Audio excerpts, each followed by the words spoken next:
dia, eu sou a professora Cassiana, do blog Baguncei, e hoje nós somos acolhidos com muito carinho aqui no CEMEI, Marísia Carli Loures, que nos acolheu, nos recebeu super bem, e nós viemos para fazer um trabalho, para conversar um pouquinho sobre arte, sobre movimento, e a professora que vai participar conosco nesse primeiro momento é a professora Lourides, que está aqui comigo, depois quem vai nos acompanhar é a professora Fernanda, e nós tivemos o privilégio de acompanhar a atividade com as crianças já, né? Nós já passamos aqui amanhã, já pudemos vivenciar o trabalho com as crianças. Bom dia, professora Lourides. Bom dia, professora Cassiana. Bom dia aos colegas aí que vieram da UEL, a professora Emanuele, que é a diretora do CINEI.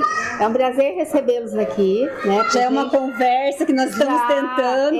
Não deu certo no primeiro semestre, né? Mas agora estamos aqui, né? Então é uma alegria muito grande recebê-los aqui. E sabe o que foi interessante, professora? Nós fizemos uma enquete agora, né, João, no meio do semestre, e aí nós percebemos assim que uma das coisas que nos pediram no blog foi isso, tratar a arte e educação no blog. Entendi. Então, tá vendo, gente? Vocês pedem no blog e a gente já tá fazendo mesmo, já era um contato que nós tínhamos e um desejo nosso, né? Professora, qual que é o maior desafio de trabalhar a arte, né? Porque o que a gente entende como arte na educação infantil, né? Acho que esse é o nosso ponto de partida. O maior desafio é a compreensão da transposição didática, daquilo que seria os campos fundamentais e conceituais do ensino da arte atual para as crianças pequenas, né? E na verdade, seriam dois desafios que nós temos muito grandes na educação pública municipal. Um seria esse, para os meus colegas que são formados em pedagogia, outra área de educação. E a outra dificuldade, essa é fundamental, é que nós não temos o cargo e a função correspondente na educação básica do município, né? Então, esse é um problema muito grande, né? A pedagogia, ela nos dá uma base das áreas de conhecimento, mas não nos prepara em todas as áreas para a transposição didática. Então, esse é um desafio muito grande. Muitos colegas trabalham, né, as questões relacionadas ao ensino de arte, assim como aprender, ou vão pesquisar, ou vão estudar, né? Então, realmente esse é o desafio. E a gente acaba repetindo modelos, né? E muitas vezes esses modelos são estereotipados, né? E a gente acaba tendo uma compreensão, eu diria até equivocada, do que é a arte, né? O que é a arte para as crianças pequenas? Como é que a gente cria necessidades humanizadoras para trabalhar a arte? Porque não é qualquer coisa que a gente pode considerar arte. Não. Então vamos lá, deixa eu começar um pouquinho, voltar um pouquinho no passado, né, para falar desse lugar que eu me encontro hoje, né? Eu comecei a minha carreira docente aqui no Marísia Carli Loures em 94, em outubro de 95, 94 eu estava em outra instituição, né? E eu vim para cá como auxiliar de creche na época, né? Depois, de acordo com a lei 93, 94 e 96, a educação, ela foi obrigada a também assumir a parte das creches e se tornou educação infantil, né? Sentindo a necessidade, né, de um conhecimento, de informações que me dessem conhecimento, que eu pudesse entender o universo infantil. Na época eu não tinha nenhum magistério, para vocês terem uma ideia, então eu fui estudar e eu decidi estudar artes. Primeiro eu fiz um magistério que não tinha mais no estado do Paraná. Eu fiz um curso à distância quando estava começando. Muito sofrido, mas foi muito produtivo, eu aprendi muito. E na sequência eu resolvi fazer pedagogia. Você me perguntou se eu tinha pedagogia. E entrei também pelo mesmo sistema de educação à distância, mas não era o que eu queria. E eu não conseguia entender como que eu poderia ter uma formação aí em pedagogia que me desse condições de entender o universo no qual eu estava ali trabalhando. E aí eu decidi fazer arte. Eu sempre gostei muito de desenho, de pintura, né? Meu avô desenhava muito, desenhava na terra, então esse contato com a natureza, porque eu vim do interior do Paraná. E eu decidi fazer arte, né? E aí eu fui. O primeiro vestibular eu fiz em 2004, eu não consegui entrar, eu fiquei na 24ª classificação. No final de 2004 para 2005 eu tentei de novo, né? E aí eu fiquei na 15ª classificação. E aí eu entrei no curso de artes, né? No curso de artes, então, a minha necessidade ela aumentou, porque os elementos fundamentais para entender o desenvolvimento e a aprendizagem não era ofertado nas disciplinas. A questão do desenvolvimento expressivo e estético também eu tinha um pouco, mas não muito. Então eu senti a necessidade de pesquisar sobre isso e fiz o meu TCC sobre o ensino de arte na educação infantil. Foi até muito inusitado, porque não tinha professor no departamento de arte que pudesse me orientar, na né? educação infantil, na especificidade. Exato, não era um tema, um assunto que eles dominassem. E teve até professor que me mandou fazer pedagogia, né? Sugeriu que eu fizesse pedagogia, né? Acho que mandar um tanto forte, né? Sugeriu que eu fizesse pedagogia. Mas aí um professor recém-chegado de São Paulo, né? Um doutor em educação e ensino, que havia trabalhado na educação básica de São Paulo, chegou no departamento em julho de 2007, quando eu estava ali, né, com o meu pré-projeto e tal, e disse: olha, eu te oriento. E nós compramos ali uma briga no departamento e eu fiz o meu TCC em ensino de arte na educação infantil, né? Justamente para entender como que se dá esse desenvolvimento expressivo e estético, desenvolvimento gráfico da criança, né? Eu continuei estudando, fui fazer as minhas especializações, não me senti preparada ainda para fazer o mestrado, até que cheguei no mestrado. E no mestrado, então, eu me deparei com uma necessidade de pensar uma forma de transposição didática para o ensino de arte na educação infantil. Nas 4 especializações que eu fiz anterior ao mestrado, eu tratei do mesmo tema, o ensino de arte na educação básica, na educação infantil ou no ensino superior, mas nunca fugindo da educação básica e pensando sempre em infância. E no mestrado, então, já tinha tido contato com informações sobre Reggio Emília, que é uma filosofia de educação que me deixa encantada. Então, eu resolvi pesquisar esse tema e desenvolver, então, uma proposta de transposição didática, amparada nesses autores que estão aqui, alguns, e uns outros tantos que estão na minha casa e uns outros tantos que estão nas bibliotecas pelo Brasil, né? Não podia fugir da psicologia, da pedagogia, da filosofia e nem da área da arte, do ensino de arte. Então, essas vertentes, elas subsidiam todo o pensamento que norteia o trabalho que a gente está tentando desenvolver. Então, chegamos nessa proposta que depois eu transformei num projeto, né, para a educação, chamando de Pedagogia do Ateliê Artes Visuais. Mas o que você quer com isso, Lourides, né? Que as pessoas podem se perguntar, o que você está propondo? Você criou uma metodologia? De forma alguma. Não criei metodologia. É uma proposta de transposição didática com apoio em várias vertentes teóricas, né? Vygotsky, o próprio Piaget, Dewey, né? Pensando também na questão de Paulo Freire, que eu não posso deixar um mestre brasileiro fora da questão, né? E o próprio embasamento filosófico de Reggio Emília, que Piaget e Vygotsky também estão lá, né? Então, a matriz histórico-cultural, ela permeia o meu trabalho, que é a interação. Como que essa criança vai aprender arte? Porque tem gente que diz assim, ninguém ensina arte. Talvez a arte, enquanto componente de conhecimento, essa linguagem, eu não consigo ensinar mesmo, mas eu faço a mediação e os professores podem fazer a mediação das linguagens específicas dessa linguagem maior.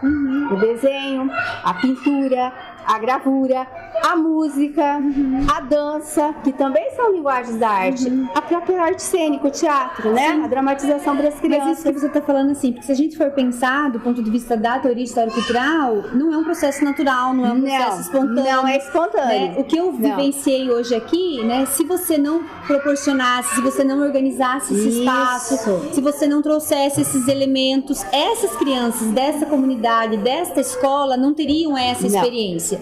Então ela é ensinada assim, sim, né? Sim. As crianças tiveram essa experiência. Hoje você apresentou, você já tinha apresentado, Van Gogh. Você retomou Van Gogh com as crianças, você reapresentou, você fez um trabalho, quer dizer, então ela é ensinada, né? Se você não trouxesse, se você não apresentasse, quem iria apresentar? Exato. Então assim, o que eu queria chegar num ponto é que muitos professores da educação infantil, aqui é uma turma de P4, que a gente chama no município de Londrina, são crianças de 4 anos de idade, então eu posso fazer uma opção.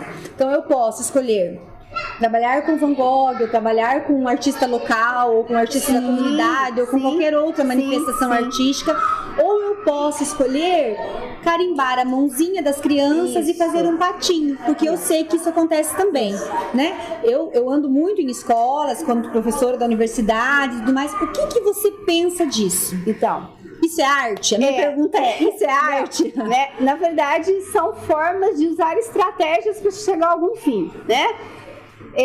Como eu disse no início, eu trabalho com os campos conceituais da arte. Conhecer, apreciação estética, apreciar e o fazer, mas de modo contextualizado. Mas, professora, o que você contou sobre Van Gogh, especificamente para crianças de 3 e 4 anos? Especificamente, no momento, nada. A história da arte entra como uma artista de assim, mais ou menos assim. Era uma vez na Holanda um homem chamado Van Gogh que gostava de desenho e de pintura. Ele gostava muito da cor azul, do amarelo.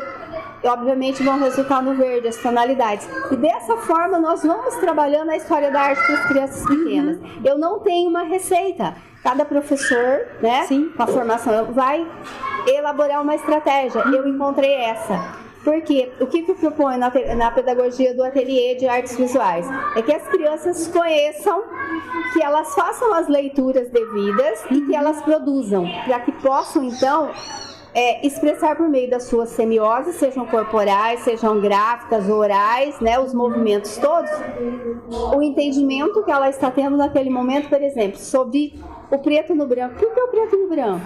Nós temos o contraste. Eu trabalhei com as crianças hoje, duas não cor. Preto não é cor, branco não é cor. Branco é luz, preto é ausência de luz. São conceitos da física óptica. Eu não posso falar isso para uma criança de 3 anos ainda. Eu preciso que seja de uma maneira prática, efetiva, da ação dele sobre essa materialidade da tinta, dessa não cor, que é o preto, sobre o branco, sobre o suporte. Mas eu quero trabalhar as questões do desenho. Eu trabalho os conceitos fundantes do desenho. Ponto, linha, composição, forma.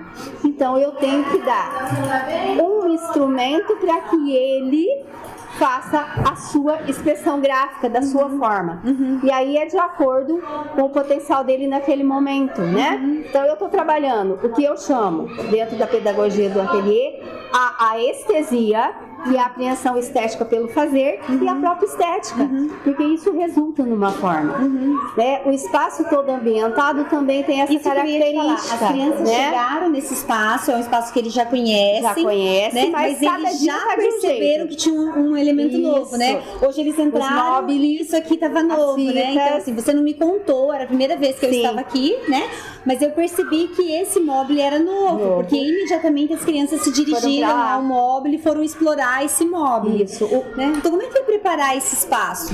Olha, é trabalhoso, exige muito planejamento, tanto meu quanto da professora Fernanda, que a gente trabalha junto, né? Embora ela fique com a questão do movimento.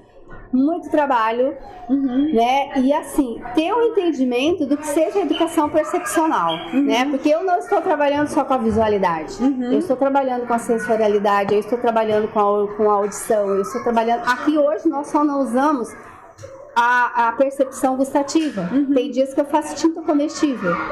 Então eles podem manipular essa tinta, comer e depois produzir alguma forma com isso. Outro dia eu faço alguma coisa, por exemplo, nós fazemos pintura com café, né? Então ofereço o café sem açúcar, porque é para sentir o gosto mesmo, né? E sentir o cheiro, e depois nós fazemos a pintura com aquele líquido. Então eu posso fazer pintura com tudo que eu uso na cozinha, né? Com tudo que tem na natureza. Outras vezes saímos para explorar o ambiente, e eu digo assim, hoje nós vamos explorar. E explico o que é explorar, né?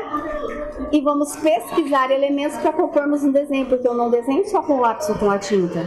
Eu desenho com elementos da natureza. Eu posso pegar folhas e fazer uma composição. Eu posso pegar gravetos e fazer uma composição. Eu posso catar coisas da natureza, pedrinhas, areia. Isso que eu ia te falar, porque assim, às vezes as pessoas, né, os professores que estão nos assistindo, eles podem dizer assim, ai, mas eu não faço porque na minha escola não tem recursos, né? Mas eu tenho observado aqui que não são recursos caros. Muitas vezes são recursos reutilizáveis, reutilizáveis. Né? São coisas que você foi buscando. Isso. Você usa outros espaços também. E esse espaço aqui eu tô entendendo como um espaço de conquista. De conquista. Você foi conquistando esse espaço por meio do seu trabalho. Isso. Foi mostrando a importância de se ter um ateliê dentro da escola, como a gente sabe das escolas de Reggio Emília. As escolas têm ateliê. Quando não tem um ateliê dentro das escolas, tem os ateliês municipais em que as crianças vão buscar os recursos, né, nos municípios italianos. Então, como é que é isso? Como é que é construir? Como é que é manter esse espaço? A comunidade te ajuda, a escola te ajuda, você que sai buscando, tá numa festa, fala assim, nossa, posso levar aquilo embora? É mais ou menos isso? Então, olha, é muito trabalhoso e é muito isolado. A solidão pedagógica, ela é muito grande. Porque quando você fala em ensino de arte para a infância, existe um ranço cultural, um ranço histórico, que o que a criança faz não é bonito. A estética, A estética. Só que essa estética, ela está vinculada a um padrão cultural que não condiz com o desenvolvimento da criança. Eu tenho que ter um olhar para essa expressão da criança como uma linguagem que ela está produzindo, são as suas semioses, e é o que ela pode me oferecer nesse momento a partir da mediação que eu faço e lhe ofereço recursos, subsídios para alimentar a sua cognição, a sua sensibilidade. Não é a estética do adulto, né? Não, é totalmente diferente, né? E eu consigo ver uma beleza ímpar nessas linhas, nesses traçados. E eu ontem, né, pensando assim, o que eu poderia falar, inclusive, eu me lembrei da fala de um professor que eu tive na Unopar de psicologia, que ele dizia o seguinte, quando eu tive o contato com a teoria do Forsten, né, a teoria da mediação e da modificabilidade cognitiva estrutural, que ele tinha vontade de entrar dentro da cabeça do estudante para verificar como que as sinapses estavam ocorrendo, que associações esse cérebro está fazendo para resolver esse problema, né? E eu tenho a mesma vontade. Ver a criança produzindo, aquele olhinho brilhando, me dá mais vontade de aprender mais coisas, porque é muito bonito. E a lógica da criança, né? A lógica da criança. Fazendo um desenho ali, aí uma outra criança veio e mexeu no desenho dela. Aí uma outra veio e mexeu do outro lado. Ela ficou brava, né, com uma das crianças. Daí a professora falou assim, tá, então você tá brava, mas duas colegas mexeram no seu desenho. Ela falou, não, uma só. Daí a professora falou, não, mas a fulana mexeu e a fulana mexeu também. Daí ela falou assim, não, ela estava me ajudando, né? Então ela entendeu que uma colega era colaboradora dela, então ela autorizou. Mas a outra não, a outra não é uma invasora, a outra né? É uma invasora, né? Então, quer dizer, pela lógica do adulto, eu também tinha percebido que tínhamos ali duas invasoras na obra, né? E pela lógica da criança, não. Uma era colaboradora da obra e a outra era invasora, né? Então, essa escuta que a gente precisa ter para a criança também. Porque a questão toda, quando se fala, né, na pedagogia de Reggio Emília, eles têm uma questão muito bacana que é a pedagogia da escuta. Então, vamos ouvir essas crianças não só verbalmente, mas expressivamente, graficamente, que necessidades elas têm. Quando você fala de uma criança que colocou a mãozinha, essa turma, nós estamos trabalhando com eles, eu menos, porque eu fiquei né, afastada por um motivo de saúde, mas desde o início do ano com a questão corporal, com a questão da experimentação. Então eu começo com pintura com as próprias mãos, tá? Aí eu caminho pela arte rupestre, mas sem fazer carimbo de mão, só se a criança sentir necessidade. Mas eu posso usar o meu dedo para pintar, eu posso usar o meu pé para pintar, eu posso rolar e pintar com o meu corpo. Estamos esperando apenas esquentar para fazer isso, né? Já fizemos pintura no próprio corpo, pintura corporal, uma criança fazendo a outra. Esse corpo, ele é um suporte, é um instrumento. E a criança explora isso muito bem. O problema está no meu olhar de professora, como que eu vou lidar com tudo isso. E você perceba que aqui hoje nós estávamos em 3 pessoas, né? E todas as aulas são assim. Porque se ficarmos só eu, ou só a professora Fernanda, ou só a professora Cris, a gente não dá conta. Então isso demanda. Você perguntou se é fácil, né? Demanda boa vontade da direção, a direção ter esse entendimento. Né? Nós estamos no centro que a direção tem um entendimento muito bom sobre isso. A aceitação dos colegas de trabalho, né? E até a aceitação muitas vezes da própria Secretaria de Educação do município de Londrina, né?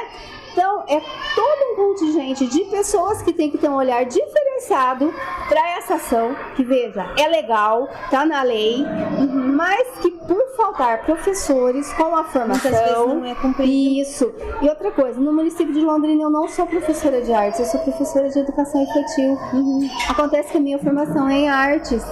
Então, se eu tenho uma formação, se eu tenho informações, se eu busco fazer uma transposição didática, não há motivo para que eu não faça isso acontecer. A questão do projeto da pedagogia e do ateliê, por exemplo, uma vez que o município me libera para fazer um mestrado, porque eu fui liberada 2 vezes na semana, eu não trabalhava, eu só estudava, tinha aula o dia todo, eu tenho que dar uma devoluta para o município. Sim. Eu fui fazer um mestrado por conta do meu trabalho, das especificidades da formação dessa criança, do desenvolvimento dela. Então não tem lógica, né? Eu não fazer isso, né? Não teria lógica, né? É no mínimo uma questão moral, né? Então assim, é prazeroso, mas o material, muitas coisas saem do meu bolso. Outras coisas eu recebo de doação, algumas coisas a escola compra, mas a escola não pode comprar muita coisa. Então você perceba que eu não tenho recursos artísticos aqui. Eu trabalho com material escolar, né? E muita coisa natural. Então, pode beterraba, pode uva, pode cenoura, folha que a gente pega uma série, faz o verde, pode espinafre, suco de couve, suco de beterraba. O que tem na cozinha. Sim. Né? Então a gente utiliza isso. Amido, farinha para fazer a base da tinta, a gente faz muita tinta. Eu não uso a cor pronta, a gente constrói com o pigmento, né? O pigmento xadrez ou o pigmento natural. Então a criança vai vendo as misturas, ela mesma faz. E o que você... Desculpa, você quer terminar? Não, pode concluir. É que a gente tem uma realidade aqui, né, com essa diversidade de materiais, com essa luta, com esse entendimento teu, né, em relação aos pigmentos, às cores, a tudo. E por outro lado, a gente tem uma outra luta que é assim, as pessoas utilizando materiais apostilados, folhas mimeografadas, materiais impressos para as crianças pintarem, materiais apostilados, adesivados para as crianças tirarem o adesivo e colarem lá. O que você diria para esse tipo de trabalho, para esses professores que estão trabalhando com esses materiais e quando não tem, eles brigam na escola para tirar mais xerox, mais fotocópias, né? O que você diria para esses professores? Olha, eu diria para rever a prática e nós temos muita informação hoje que eu não acredito que ainda tenha gente com falta de informação sobre como fazer uma transposição didática para o ensino da arte na educação infantil. Se tiver essa dificuldade, né? Nós vamos deixar algumas referências, né? Nós temos, inclusive, no CIMEIS de Londrina, o livro da Estela Barbieri, que você conhece, né? Interações onde está a arte na infância, que lá não tem nada de apostilamento, lá não tem nada de coisas prontas. É a produção da criança, é a exploração dela do objeto estético de conhecimento, né? Que nós chamamos assim.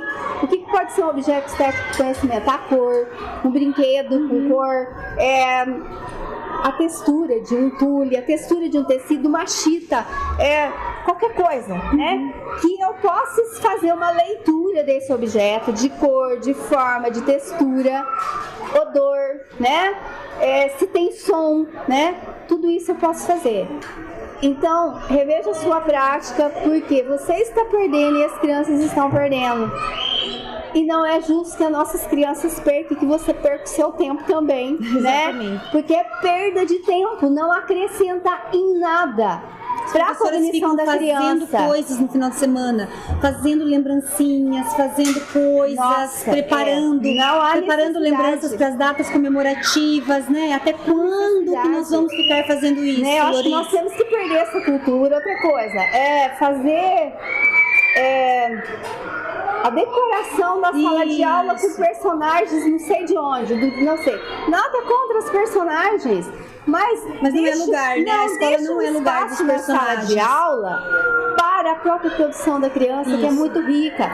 Olha, material artístico é caro. Eu também não tenho aqui. Eu tenho na minha casa, quando eu quero fazer um trabalho diferenciado, apresentar o material, eu trago o meu. Eu não tenho. Nem um lápis aquarelável escolar eu tenho aqui no momento, tá? Então eu trago os meus e nós fazemos um trabalho com lápis aquarelável, nada impede que faça isso. Mas você usa o que você tem e dá para fazer. Nós podemos explorar a própria terra, né? Fazer tinta de terra. Então, sem problema para fazer isso. Mas faz sujeira? Não é sujeira. É vivência para se chegar a uma experiência. Para saber o que eu faço com um determinado elemento da natureza ou um outro material qualquer que vai me dar um produto, que é a expressão da criança, que é uma linguagem dela, é uma semiose.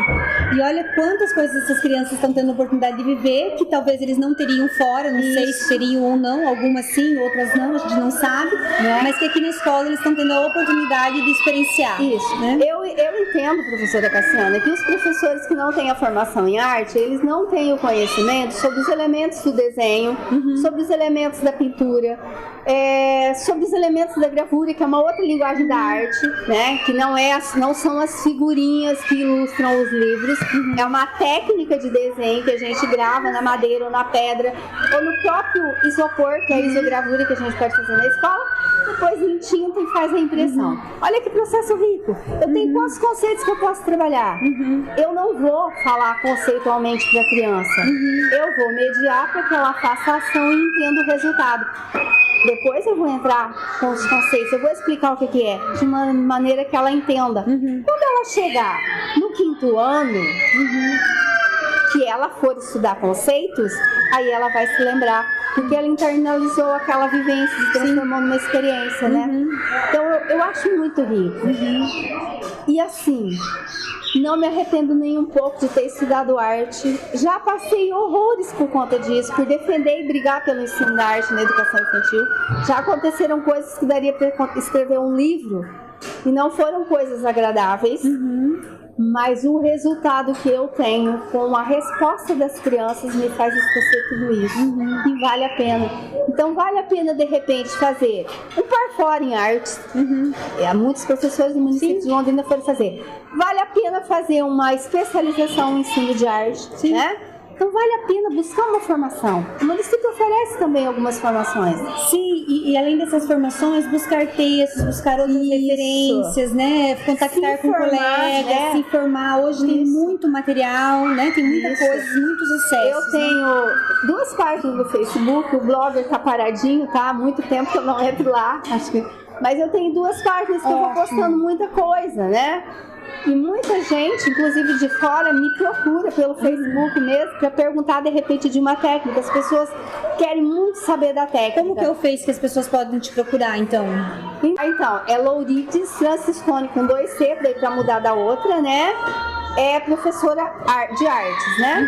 Então me encontra lá facilmente. A outra se chama Sinestesias Cristais. Pensando na questão sinestésica, né, dei esse nome. Então nas 2 páginas eu publico muita coisa, né, muita informação. Ótimo. Mas e a gente vai pegar o texto também para colocar no blog. Eu vou dar as referências, eu posso mandar o link da página também. Isso, né? ótimo. E pode me contactar também, né? Quem tiver interesse, né? Não tem problema nenhum. A gente atende com o maior carinho. Quando se fala do ensino da arte, eu digo que é o meu filho caçula. Ou a minha filha caçula, né? Já que eu não tive uma filha, né? Só filhos. Mas seria isso, né? Então, não dá para não pensar a infância e deixar o ensino de arte de lado. Até porque a gente precisa muito dessa linguagem para a vida toda. Né? Porque é o seguinte, o que seria da nossa cultura, o que seria do nosso planeta Terra, da nossa sociedade sem a imaginação e sem a criatividade? Não digo que isso seja prerrogativa da arte, não, isso é inerente ao humano. Mas se não for feita uma mediação com as questões, com os objetos estéticos do ensino da arte e da própria vida, muita coisa vai ficar sem se desenvolver. As crianças perdem. Né? Com certeza. E a humanidade também, né? Exato. Então, gente, nós queremos agradecer imensamente, nós do Blog Baguncei, agradecemos muito a professora Lourides, aprendemos muito nessa manhã. Muito obrigada. Demorou, mas valeu, né, gente? Eu valeu, agradeço. Muito. Nossa, um prazer.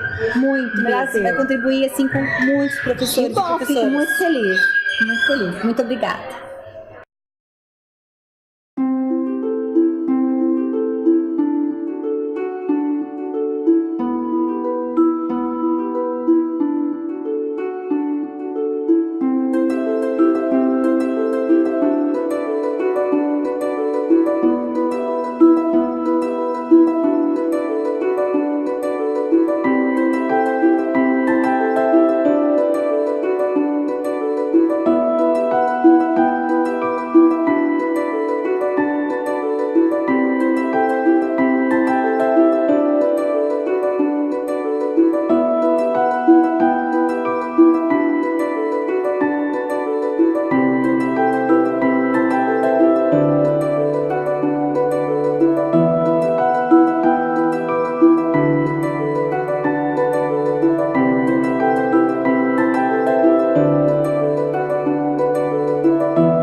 eu quero fazer um agradecimento especial ao Departamento de Educação da UEL, ao Mestrado em Educação, que hoje aqui no CEMEI Marísia nós fizemos o primeiro vídeo com a câmera do departamento, que o departamento e o Mestrado em Educação adquiriu e nos emprestou gentilmente ao blog Baguncei. Olha que maravilha, agora a gente não precisa mais ficar sofrendo por conta de equipamento. Agora a gente empresta a câmera do departamento e do mestrado. Muito obrigada, nossa chefe Rosana, que me fez uma surpresa ontem. E a câmera novinha, e a gente está sendo o primeiro a usar. Muito obrigada, viu, Rosana? Valeu!